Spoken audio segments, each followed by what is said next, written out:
The room echoed with screams as my late husband's second wife falsely accused my 12-year-old son of theft and, without warning, punched him hard on the nose. The force was so brutal that he staggered back, collapsing onto the floor, blood dripping down his face. He looked at me, sobbing in pain, his small body shaking. Before I could reach him, what happened next was even worse. Hello, my name is Vivian Reed, and I am 38 years old. I have lived in Westwood, a quiet suburban town, for the past 3 years. My life changed drastically after the loss of my husband. Since then, I have focused on raising my 12-year-old son, Oliver, and keeping my life as stable as possible. But no matter how hard I tried, the shadows of the past never completely disappeared. The early summer sun filtered through the curtains of my colonial-style house, illuminating the freshly bloomed rhododendrons in my front yard. Though the house was 85 years old, I took pride in maintaining it in pristine condition. It was a legacy of my late husband, a place filled with both beautiful memories and lingering grief. This Sunday afternoon, I was busy preparing lunch in my spacious kitchen. The aroma of perfectly seasoned steak filled the air as I set the table. My island-style kitchen, equipped with high-end cookware, reflected my love for cooking, something my husband used to appreciate. Meanwhile, Oliver, who had just finished his school assignments, was lounging in the living room, flipping through a book. His posture, his expressions, everything about him reminded me of his father.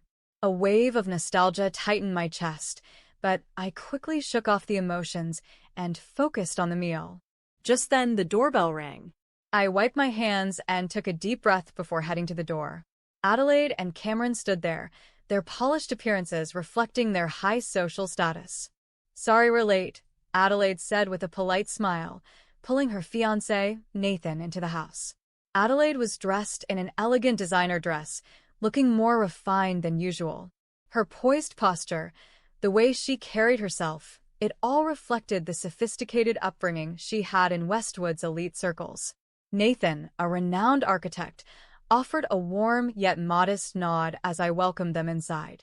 Beside him, Adelaide beamed with pride. She had met Nathan during the planning of a luxury housing project, and their relationship quickly blossomed into an engagement. As we settled into the dining area, the conversation naturally drifted toward the upcoming wedding, scheduled to take place in 2 weeks. "The venue is set, the ballroom at the Grand Royal Hotel," Adelaide announced, excitement evident in her voice. "The guest list has reached over 200 people."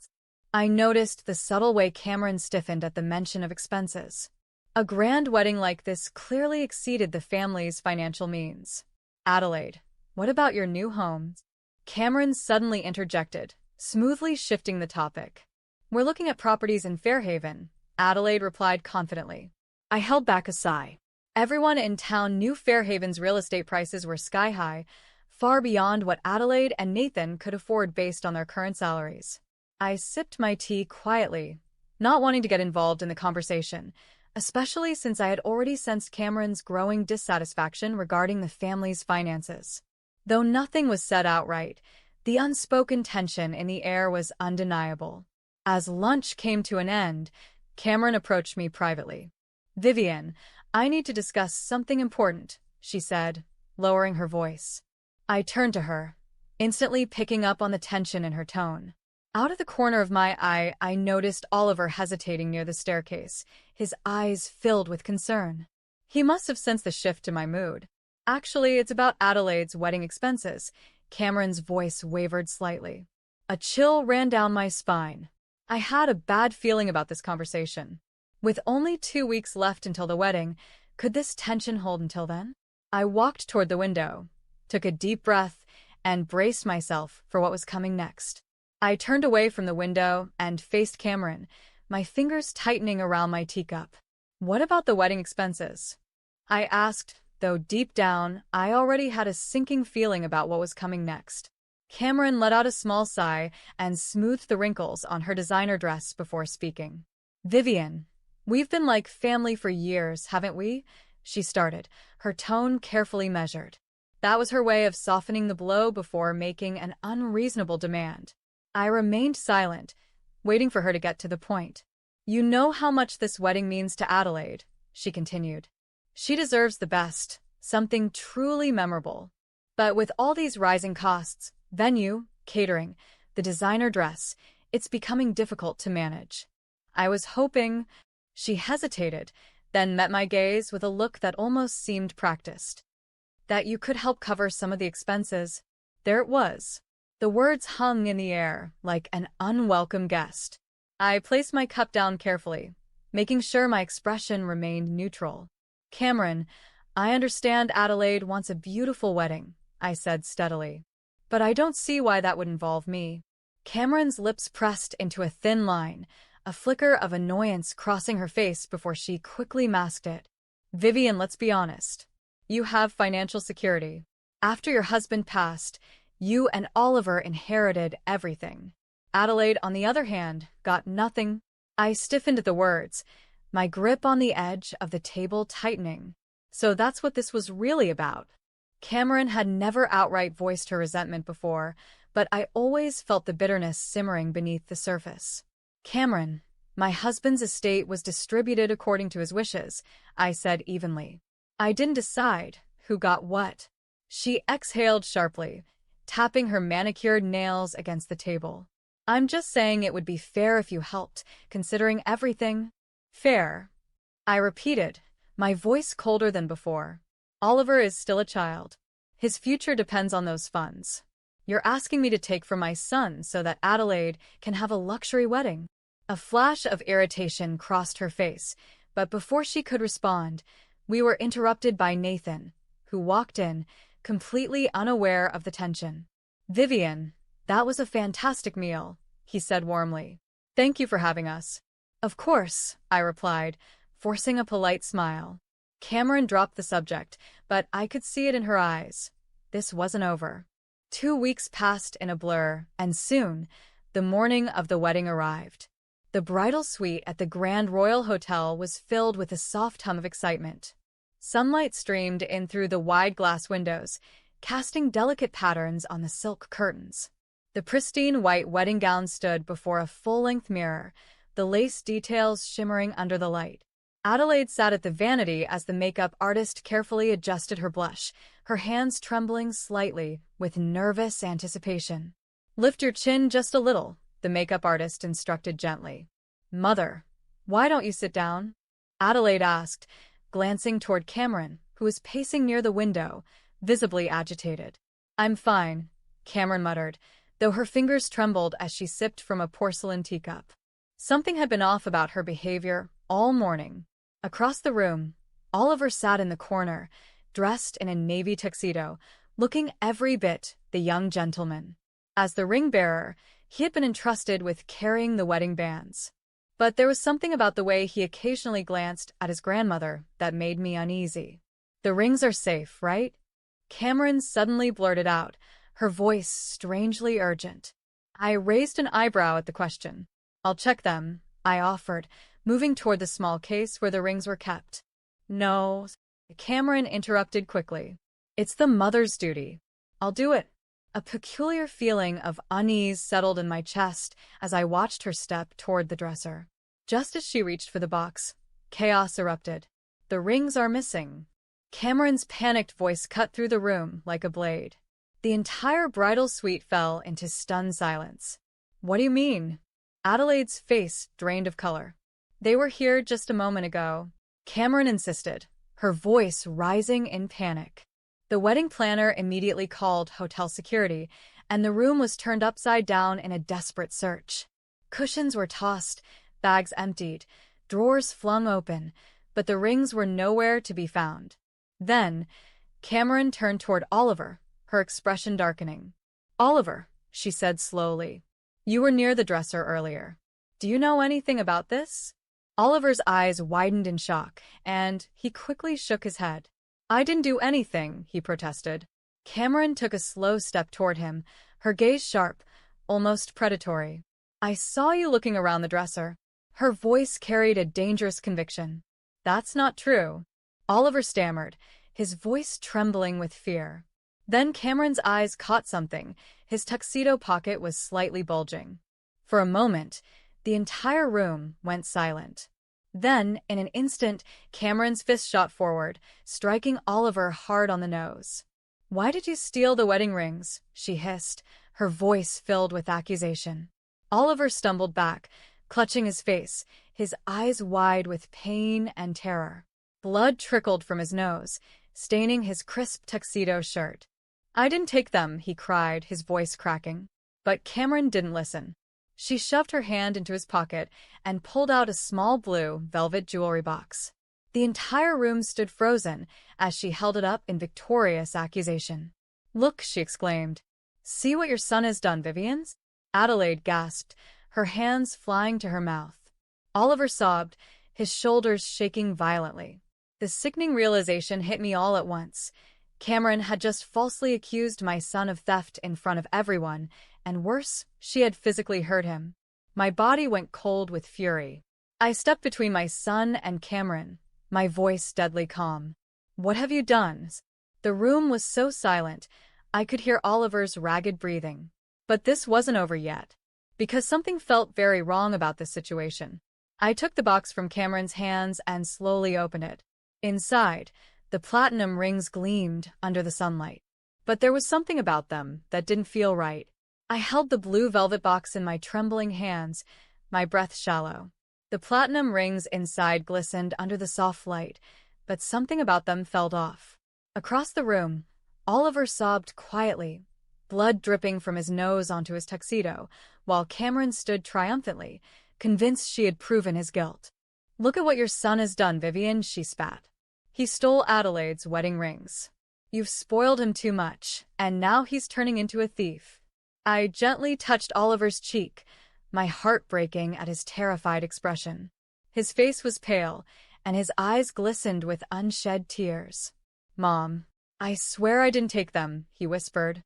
"I know, sweetheart," I assured him softly. Then I straightened and turned my gaze on Cameron, a cold, burning rage settling inside me. "You just punched a child in the face," I said, my voice eerily calm. Cameron flinched, but she quickly masked her reaction, folding her arms across her chest. "And a child who stole something deserves to be punished," she said matter-of-factly.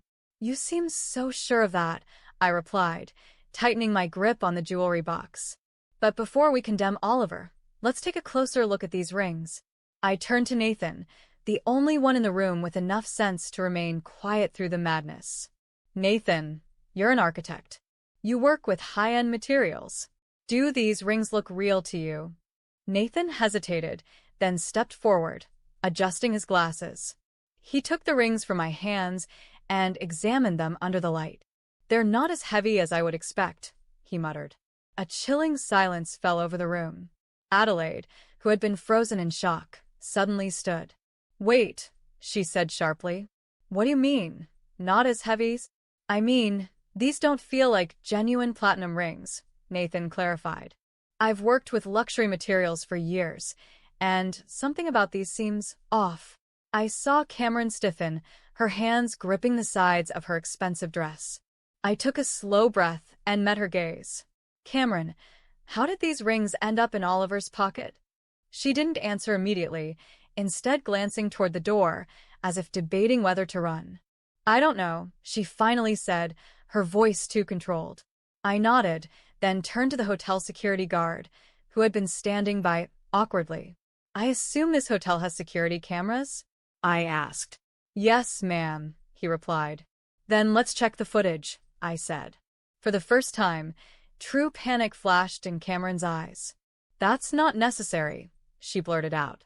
"Oh, but it is," I replied smoothly. "Because I believe we're about to find out exactly how the rings got into Oliver's pocket." 30 minutes later, a large screen was rolled into the room, and the security guard began playing the surveillance footage from earlier that morning. The entire room stood in complete silence, waiting for the truth to unfold. On the screen, the footage showed the bridal suite at 9:30 a.m. Cameron entered the room, walking straight toward the dresser. Then something unexpected happened. She reached into her purse, pulled out a small blue velvet box, and carefully slipped it into Oliver's tuxedo pocket while his back was turned. A collective gasp filled the room. Adelaide's hand flew to her mouth, her eyes wide in disbelief. "Mother," she whispered. I turned to Cameron, who was now visibly shaking. "You framed my son," I said, my voice deadly calm. I didn't mean to," she started, but Adelaide cut her off sharply.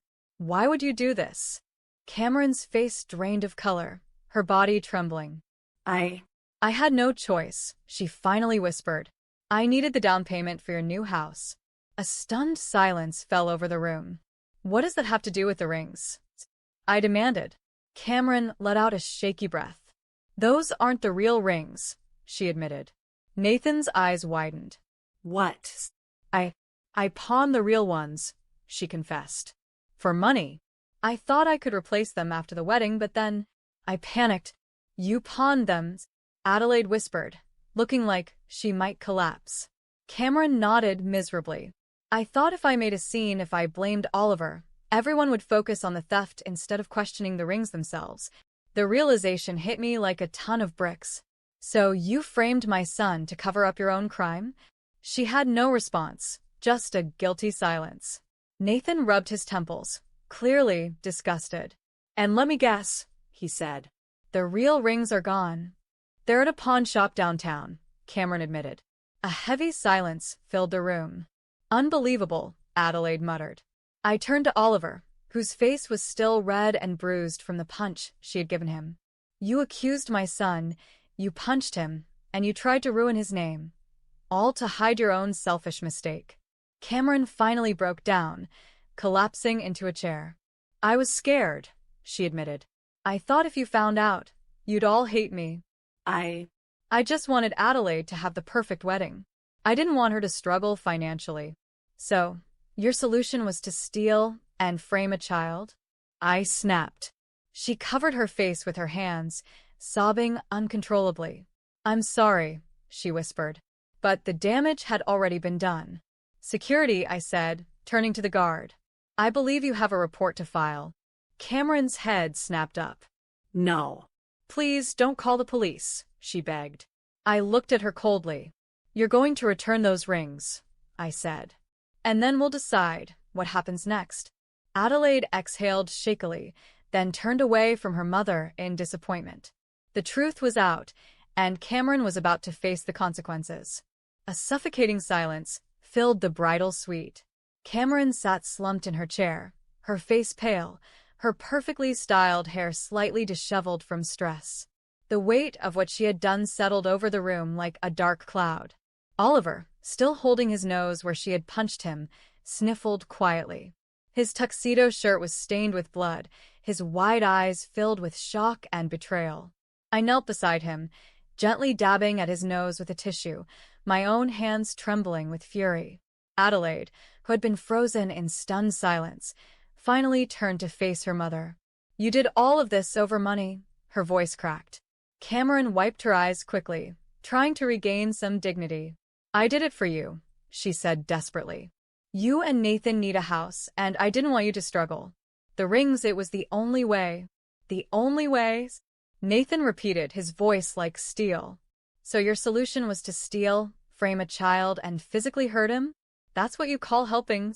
Cameron flinched at his words, but she held her ground. "I panicked," she said, her voice rising. "When I realized I wouldn't be able to get the real rings back in time, I thought if there was a distraction, if someone else took the blame, maybe what?" I cut in, my voice sharp as a blade. "Maybe my son would be branded a thief. Maybe you'd humiliate a child to save yourself? You hit him, Cameron. You punched him." A flicker of guilt crossed her face, but she quickly shook her head, as if trying to justify it to herself. "I didn't mean to hurt him," she muttered. "But you did," I snapped. Nathan, who had stood silently processing everything, finally turned to the hotel security guard. "You called the police, right?" Cameron's head shot up in panic. "No, Nathan, please. Don't do this." But Nathan held up a hand, his expression hard. "You assaulted a child, stole expensive rings, and tried to frame someone else for it. If that's not a crime, I don't know what is." The door swung open, and 2 uniformed police officers stepped in. "Mrs. Cameron Walters," one of the officers addressed her. She visibly swallowed, her hands gripping the armrests of her chair. "Yes," she answered, her voice barely a whisper. The officer flipped open a notepad. "We were informed of an incident involving theft, false accusations, and physical assault on a minor. Would you like to explain your side of the story?" Cameron shook her head quickly. "It was a misunderstanding," she said, her voice bordering on hysteria. "I didn't mean to. I just—" "Ma'am, the security footage shows you planting the rings in the child's pocket and later striking him in the face." Adelaide let out a shaky breath, covering her mouth. She turned to Nathan, her eyes filled with a mix of grief and humiliation. "I can't believe this," she whispered. Nathan, his jaw clenched tightly, merely nodded. "Neither can I." I stood beside Oliver, gently rubbing his back, whispering reassurances in his ear. His small hands clung to my dress, his entire body still shaking from the ordeal. One of the officers sighed and turned to me. "Mrs. Reed, as Oliver's mother, would you like to press charges for the assault?" All eyes in the room turned to me. I looked down at Oliver, my son, my world. His face was still bruised, his once bright eyes dimmed by fear and betrayal. I started, but I hesitated. Cameron, despite everything, was Adelaide's mother. She was a woman who had clearly lost herself in desperation and greed, but she was still someone's family. Adelaide's tear-filled eyes met mine, silently pleading for mercy. But then I looked at Oliver. The pain in his expression made my decision clear. "Yes," I said firmly. "I want to press charges." Cameron let out a strangled gasp, her body sagging as if the weight of reality finally hit her. "No, please, Vivian, don't do this," she begged. But the officer stepped forward. "Mrs. Walters, please stand up," he instructed. Cameron shook her head wildly, her breath coming in panicked gasps. "Please, I didn't mean to." "Ma'am, if you resist, we will have to use force," the officer warned. Tears streamed down her face, but she slowly stood up, her hands shaking. "Mom," Adelaide whispered, her voice filled with disbelief and heartbreak. Cameron turned to her daughter, her face crumbling with regret. "Adelaide, I'm so sorry," she choked out. "So am I," Adelaide whispered. The sound of metallic handcuffs clicking filled the room. "Cameron Walters, you are under arrest for assaulting a minor and attempted fraud," the officer announced. "You have the right to remain silent. Anything you say can and will be used against you in a court of law." As they led her away, Cameron's sobs echoed through the hallway. I turned to Oliver, who was watching the scene unfold with wide, exhausted eyes. I knelt in front of him, brushing the hair back from his forehead. "It's over now," I whispered. He nodded slowly, but I could see that the weight of what had happened still lingered on his small shoulders. Adelaide, meanwhile, stood frozen, tears streaking her makeup. "I didn't know," she whispered. Nathan placed a comforting hand on her shoulder, but the damage was done. This wasn't just about a wedding anymore. This was about a family that had shattered under the weight of greed and deceit. The wedding never took place that day. Instead, Adelaide spent the evening in a hotel room, mourning the mother she thought she knew.